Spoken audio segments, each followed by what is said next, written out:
Crecimiento y desarrollo. Bueno, tenemos que definir qué es el crecimiento. El crecimiento es un proceso en el que incrementa la masa de un ser vivo y está determinado por el peso, la talla, entre otros parámetros antropométricos. El crecimiento va a constar tanto de hiperplasia, hipertrofia como acreción. La hiperplasia básicamente sería el aumento del tamaño que va a sufrir el órgano o el tejido dependiendo del incremento del número de las células normales. La hipertrofia va a ser el crecimiento del órgano o una parte de él debido a un aumento del tamaño de sus células, y la acreción es un aumento de la cantidad de tejido secundario a una mayor síntesis celular, pero ni el número de células ni el volumen aumentan, se mantienen igual. El desarrollo es la capacidad funcional de un sistema y este se consiste en la maduración y la adaptación de ese sistema u órgano. Es importante mencionar que durante los primeros 2 años de vida son los más importantes, es donde se debe de realizar la estimulación temprana, se debe dar afecto, se debe dar lactancia materna y una adecuada alimentación. Problemas como desnutrición en estos primeros 2 años de vida pueden crear efectos adversos irreversibles en el desarrollo y crecimiento del bebé.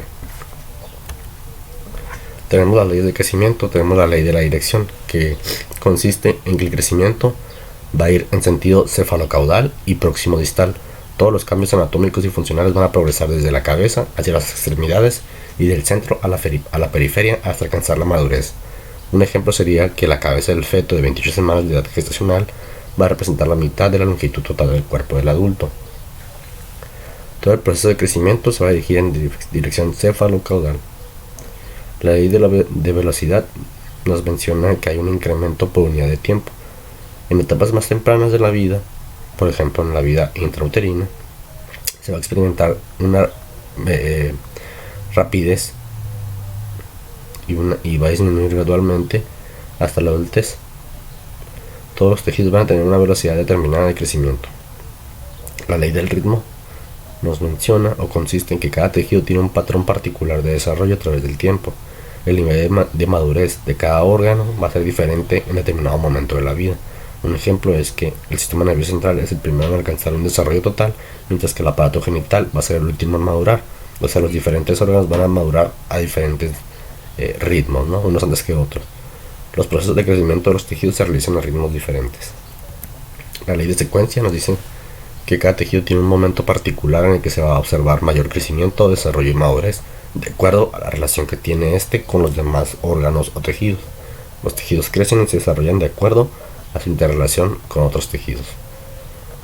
La ley de la continuidad nos menciona que una vez que empieza el crecimiento de un órgano o un tejido, esto no se va a detener y va a continuar avanzando hasta que terminen sus funciones vitales. Una vez iniciado el proceso de crecimiento de los tejidos, esto no se detiene. Tenemos los signos de crecimiento. En el crecimiento siempre va a haber un balance entre lo que es la velocidad de la síntesis y la destrucción de un órgano o de células. El signo de crecimiento positivo es la etapa de la vida que va a ocurrir entre la fecundación y el término de la pubertad. Se va a manifestar con un aumento de la estatura y el peso. Aunque ese signo de crecimiento positivo también puede darse en edades posteriores cuando el organismo se recupera de una lesión o de alguna pérdida de tejido. El signo de crecimiento neutro consiste en un balance entre la síntesis y la destrucción, de manera que la masa corporal se mantiene estable. Depende de periodos negativos seguidos por periodos positivos, y se observa desde lo que es el término de la pubertad hasta el inicio de la senectud. Pero cuando condiciones nutricionales y mentales son adversas, puede manifestarse durante la infancia como alguna detención del peso, talla y otras medidas antropométricas con la finalidad de mantener la función y la vida de ese organismo a expensas del tamaño corporal. En este caso, si un niño se mantiene en un estado neutro, esto va a ser patológico y se debe investigar la causa por la que está presentando ese signo de crecimiento neutro, porque debería ser positivo. El signo de crecimiento negativo consiste en una pérdida de la masa corporal con respecto a la etapa inmediata anterior, ya sea porque disminuye la capacidad de síntesis, aumenta la destrucción o por una combinación de ambas. En condiciones normales se observa a partir de la senectud y en presencia de enfermedades catabólicas. El crecimiento inicial de muchos tejidos se va a caracterizar por un rápido incremento en el número de células, representando un momento crítico de crecimiento, que es la etapa en la que el organismo es más susceptible a sufrir daños permanentes malformaciones o crecimiento normal. El nivel de crecimiento es un signo de salud en un niño, por lo que una expresión inadecuada del crecimiento nos señalaría la posible existencia de una patología. Hay factores también de crecimiento que alteran o influyen en lo que es el crecimiento y el desarrollo. Tenemos los factores endógenos o intrínsecos, que serían los genéticos, neuroendocrinos y de órganos y sistemas, que se consideran también factores determinantes. Y tenemos los factores exógenos o extrínsecos, que sean los nutricionales, los tóxico-infecciosos, los socioculturales y los psicológicos, también considerados factores influyentes. Dentro de los factores de crecimiento endógenos tenemos a los genéticos. Aquí, los padres heredan a sus hijos la capacidad de crecimiento, que es el genotipo, que en las condiciones ideales va a ser similar para todos los hijos del mismo sexo, fenotipo. Pero su expresión final, el epigenotipo, va a depender de las condiciones ambientales en que cada individuo se va a desarrollar. Por lo tanto, entendemos al genotipo como la capacidad de crecimiento heredada por los progenitores. El fenotipo es la capacidad de expresar este potencial de crecimiento, que en condiciones ideales son similares para todos los hijos, y el epigenotipo es la expresión final en base a las condiciones ambientales particulares. Por lo tanto, es importante determinar la estatura final mínima esperada para un niño y definir en base a esta las tallas que éste va a expresar a lo largo de las distintas edades, estableciendo si existe un crecimiento normal de acuerdo a su talla epigenotípica. Existen maneras de evaluar el potencial genético de crecimiento, que es una de estas es basada en la fórmula de talla media familiar, que simplemente se suma la talla materna con la talla paterna. Esto va a ser en centímetros, se van a dividir entre 2 y se le va a sumar 6.5 centímetros en niños o se le va a restar 6.5 centímetros en niñas. Un ejemplo es, si la madre mide 150 y el padre también mide 150 centímetros, se suman estos dos para dar 300 centímetros, se divide entre 2, me va a dar 150 centímetros y a eso se le van a sumar 6.5 centímetros o restar 6.5 centímetros y esa sería la talla media familiar. Si el ritmo y la velocidad de crecimiento son menores a los esperados, deben sospechar de condiciones patológicas que estén limitando la expresión fenotípica del genoma. En el caso de que los hijos crezcan en mejores condiciones que los padres, es posible encontrar tallas finales superiores, lo que se conoce como incremento secular del crecimiento. También en los factores genéticos tenemos que ciertas anomalías genéticas pueden interrumpir el embarazo, pueden generar retraso en el crecimiento intrauterino, por ejemplo las trisomías, o pueden generar excesos de crecimiento, como es el síndrome de Beck-Wiedemann. Entre los factores de crecimiento endógenos también tenemos los neuroendocrinos. Básicamente la interacción entre estos factores neuroendocrinos va a regular el crecimiento, los cuales van a actuar de manera autócrina, parácrina y endócrina. En la vida intrauterina tenemos que el crecimiento va a estar más que nada regulado por el aporte calórico y proteico. Este a su vez va a regular la cantidad de insulina que va a producir el feto y va a haber una relación directamente proporcional entre la cantidad de insulina y la síntesis de IGF-1 y de este a su vez con la velocidad de crecimiento fetal. En la vida prenatal, las hormonas tiroideas también son esenciales para el crecimiento y desarrollo de los tejidos. Y a partir del nacimiento, las hormonas tiroideas van a modular la energética, que hace la producción, aprovechamiento de calor, temperatura y energía metabólica. A partir de los 12 a 24 meses de edad en adelante, la hormona de crecimiento es el principal modulador de la velocidad de crecimiento y actúa sobre el músculo, hígado y hueso. Y a partir de la pubertad, también van a ser importantes las hormonas sexuales para el crecimiento y desarrollo del organismo. Dentro de los neuroendocrinos tenemos que hablar de la tiroides, básicamente es la primera glándula endocrina en aparecer. Y como las hormonas tiroideas pues son esenciales en la vida prenatal, la madre va a ser la primera en empezar a producirlas, las va a producir a partir de la semana 11 a 12 hasta la 36. El crecimiento del feto va a depender de la producción de hormonas tiroideas tanto de la madre como las propias, pero en las fases iniciales pues, básicamente va a depender de la producción materna hasta que el feto empiece a producir las suyas, ¿no? A su vez, las hormonas tiroideas también son importantes al nacimiento, siendo el principal factor de crecimiento en el primer año de vida, y a partir del primer año de vida ya va a ser la hormona de crecimiento como el principal modulador. Aquí tenemos varias situaciones. Por ejemplo, si la madre produce las hormonas dentro de las semanas que debe producirlas antes de que el feto no las produzca, y posteriormente cuando el feto ya debe producirlas pero no las produce, va a haber un hipotiroidismo congénito. Esto más que nada se debe a que disminuyen las concentraciones hormonales después de nacer, porque el feto ya no está produciendo las suyas, las que debería, ¿no? Si la madre produce deficientemente en etapas iniciales y el feto produce hormonas posteriormente, habrá cierto déficit neurológico, ya que hay un periodo pequeño en el que hubo un déficit de producción hormonal. Si la madre no produce y el feto no produce tampoco de las hormonas tiroideas, va a haber un cretinismo completo. Más que nada se debe por ausencia total de hormonas durante la gestación, porque la madre no las produjo durante las fases principales ni después del feto. Es importante realizar un perfil tiroideo en la madre para disminuir el riesgo de falta de crecimiento y desarrollo. La deficiencia tiroidea, hipotiroidismo, afecta a la mineralización ósea y el desarrollo del sistema nervioso central, pero no afecta a la longitud del feto.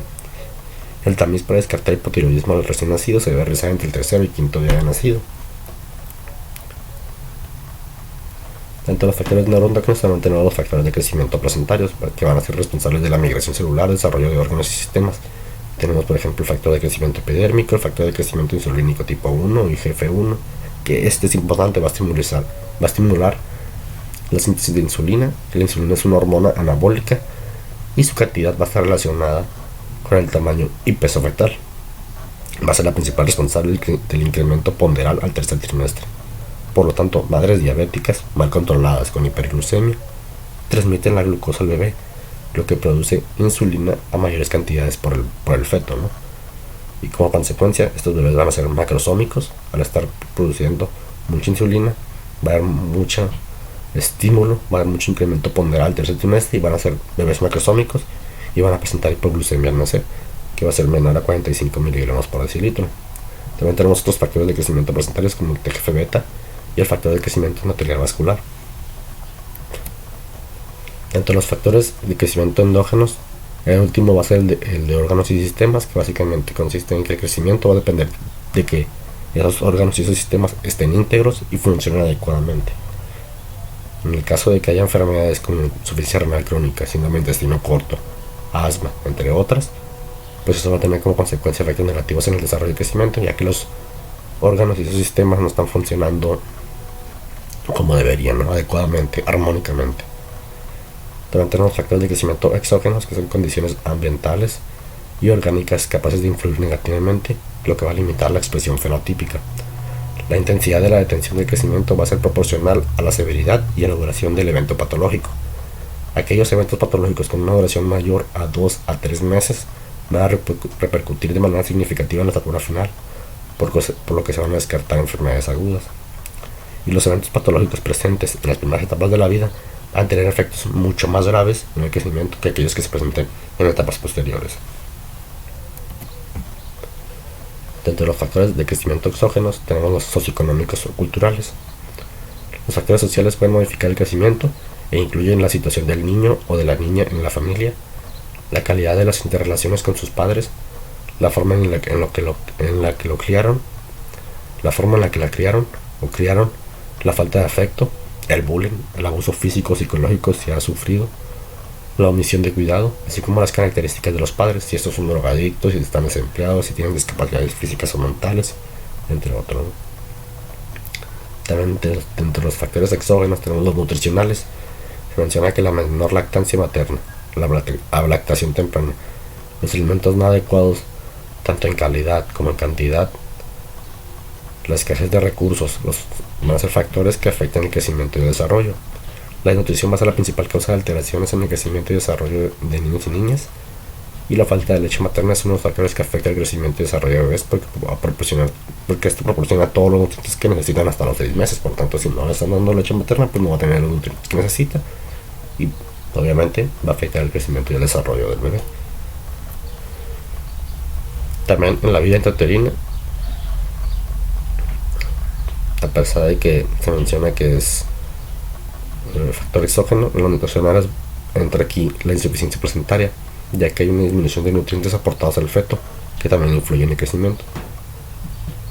A su vez, la malnutrición materna antes de la concepción y durante el primer trimestre del embarazo va a condicionar alteraciones a nivel placentario, con disminución de vellosidades y consecuente carencia fetal de sustratos energéticos y no energéticos durante el periodo de máxima multiplicación celular, teniendo como consecuencia carencias fetales importantes.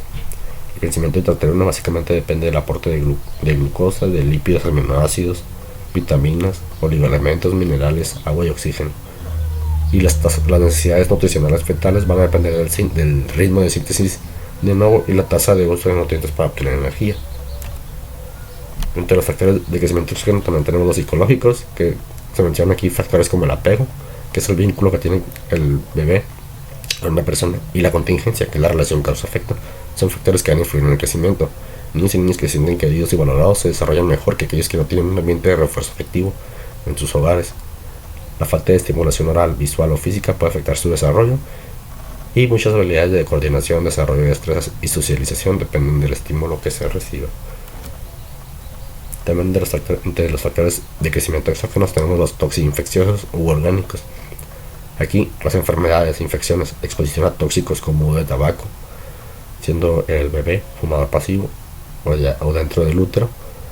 Las enfermedades o infecciones a edades más tempranas van a afectar más el crecimiento que se presentan en edades más tardías.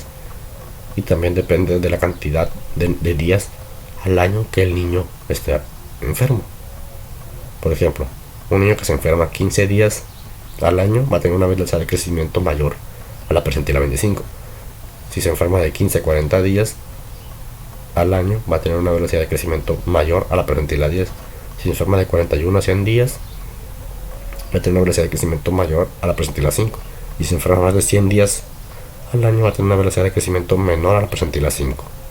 Las causas infecciosas de alteración de crecimiento son infecciones respiratorias agudas, como bronquitis y neumonía, que generalmente eso van a provocar falta de apetito y desgano.